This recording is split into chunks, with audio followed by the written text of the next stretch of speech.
네, 오늘 하루도 평안하시기 바라겠습니다. 오늘 말씀은 마가복음 15장 4절에서 5절 말씀입니다. 빌라도가 또 물어 이르되 아무 대답도 없느냐? 그들이 얼마나 많은 것으로 너를 고발하는가 보라 하되 예수께서 다시 아무 말씀으로도 대답하지 아니하시니 빌라도가 놀랍게 여기더라. 아멘. 자, 오늘 말씀의 내용은 빌라도가 놀랍게 여겨서 예수님께 질문하는 내용입니다.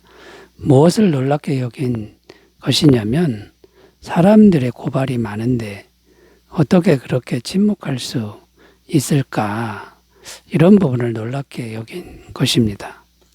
보통은 자기를 변호하려고 상당히 애를 쓰게 되어 있다라는 것이죠. 그런데 예수님은 전혀 그런 노력을 하지 않고 있고 그냥 평안하고 담담한 모습으로 가만히 계셨다는 것이죠.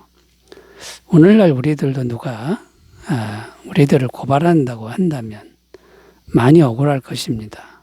그 많이 억울함 때문에 마음도 평안할 수가 없고 가만히 있기도 힘들다라는 것입니다. 그렇다면 예수님의 마음은 어떤 마음이었길래 이렇게도 평안한 모습으로 침묵할 수 있었던 것일까요?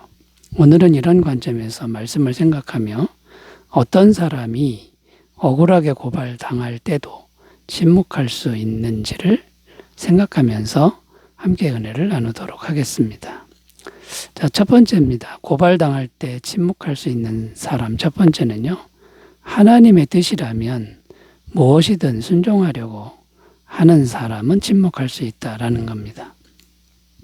마태복음 26장 39절 읽습니다. 조금 나아가서 얼굴을 땅에 대시고 엎드려 기도하여 이르시되 내 아버지여 만일 할만하시거든 이 잔을 내게서 지나가게 하옵소서. 그러나 나의 원대로 마시옵고 아버지의 원대로 하옵소서 하시고.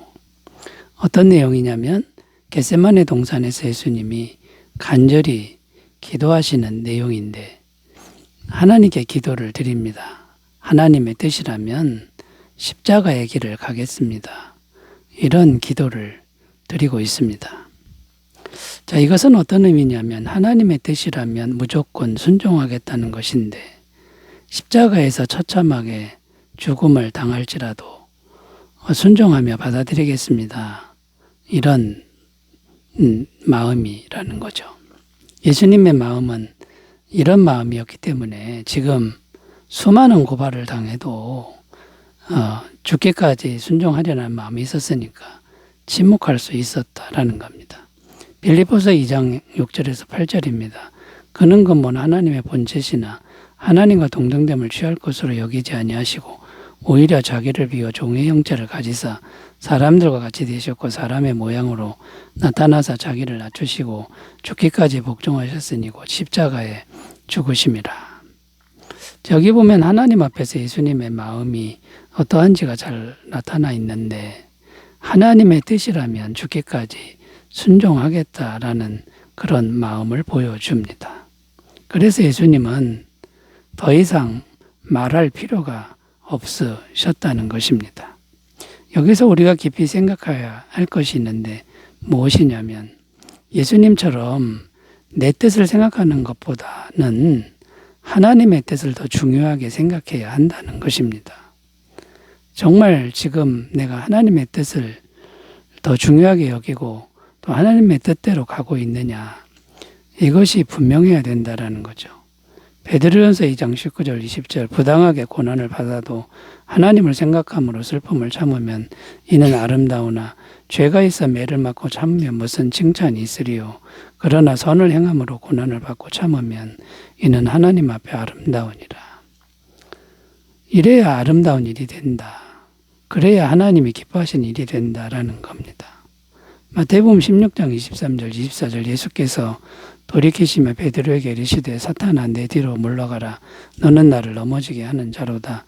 내가 하나님의 일을 생각하지 아니하고 도리어 사람의 일을 생각하는도다 하시고 이에 예수께서 제자들에게 이르시되 누구든지 나를 따라오려거든 자기를 부인하고 자기 십자가를 지고 나를 따를 것이니라. 무슨 말씀입니까? 베드로는 하나님의 일보다는 사람의 일을 더 중요하게 생각했다라는 겁니다. 그래서 베드로는 말이 많았다는 것이죠. 그런데 예수님은 그렇게 말이 많은 베드로를 호되게 책망하셨다는 겁니다. 자, 그러므로 여러분, 내가 어떤 일을 당해도 이게 하나님의 뜻과 부합되는 일이라 그러면 입을 다물고 침묵하고 그대로 순종하는 그 길을 가는 겁니다. 여러분, 고발당하는 것만큼 힘든 일이 없습니다. 억울하죠. 그래도 하나님의 뜻이 분명하다 그러면 침묵하고 예수님처럼 그 길을 가면 하나님이 갚아주시는 걸 꼭 믿으셨으면 좋겠습니다.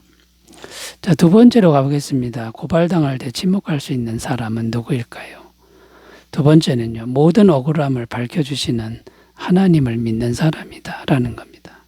하나님은 나의 모든 억울함을 밝혀주는 분인 것을 믿는 사람이다 라는 겁니다.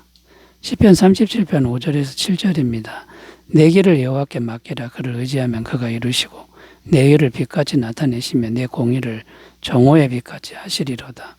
여호와 앞에 잠잠하고 참고 기다리라. 자기 길이 형통하며 악한 꾀를 이루는 자 때문에 불평하지 말지어다.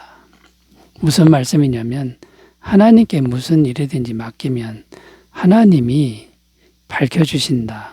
어느 정도로 밝혀주시냐면 정오의 햇빛같이 아주 분명하게 밝혀주신다 라는 약속의 말씀입니다.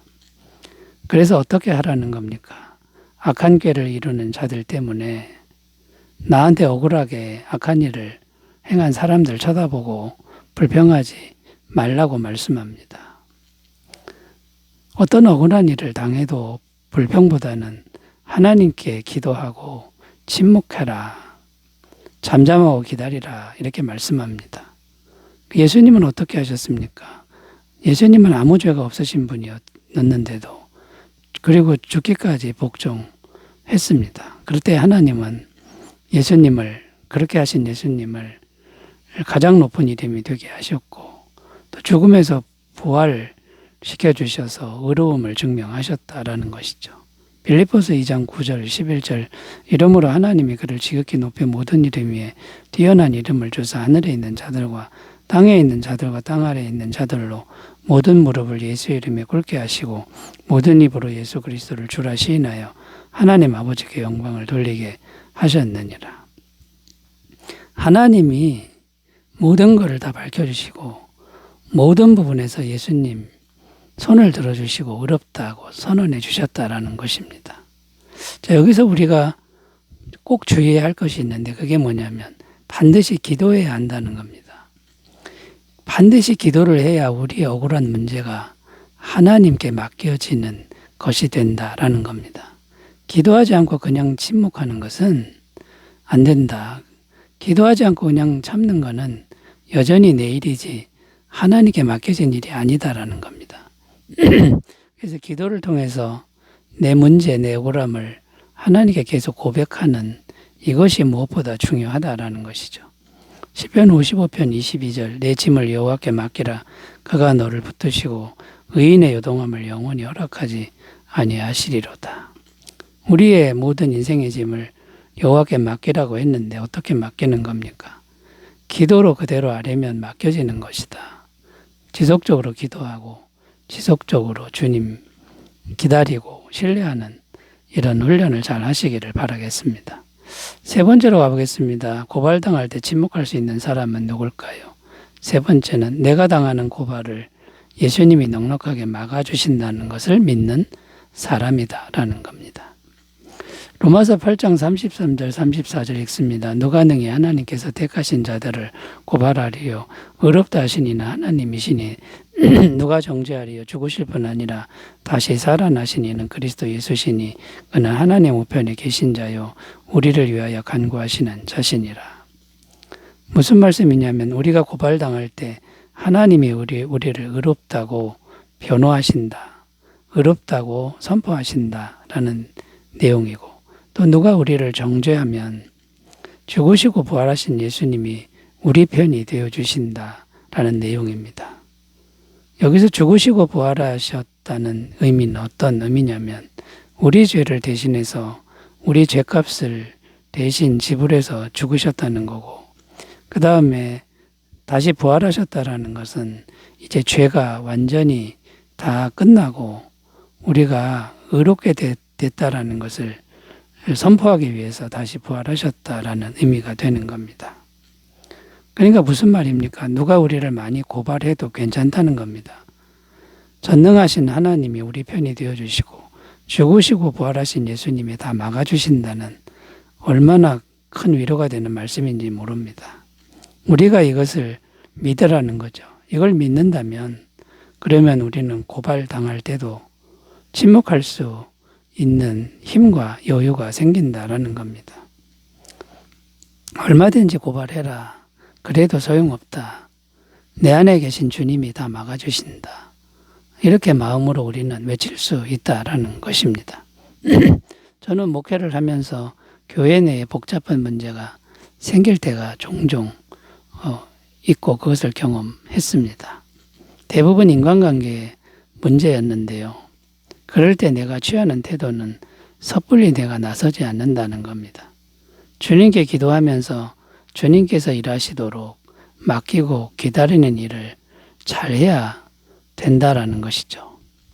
지속적으로 복음을 선포하면서 성령님이 임하시도록 그렇게 기다리고 기도하고 있으면 주님이 일하신다라는 겁니다. 시간이 갈수록 이 죄의 세력이 줄어들고 복잡한 문제는 눈 녹듯이 녹아버리는 경우를 많이 경험하게 됩니다. 이런 일이 생기는 이유는 복음을 선포하고 겸손하게 기도할 때 하나님의 영이신 성령님이 계속 임하시기 때문이라는 거죠. 성령님이 임하셔야 교회 내에 흐르는 악한 영의 역사가 물러가게 됩니다. 그리고 밝은 빛이 비치게 된다라는 것이죠. 그런데 저도 목회 초년병이었을 때는 실수를 많이 했습니다.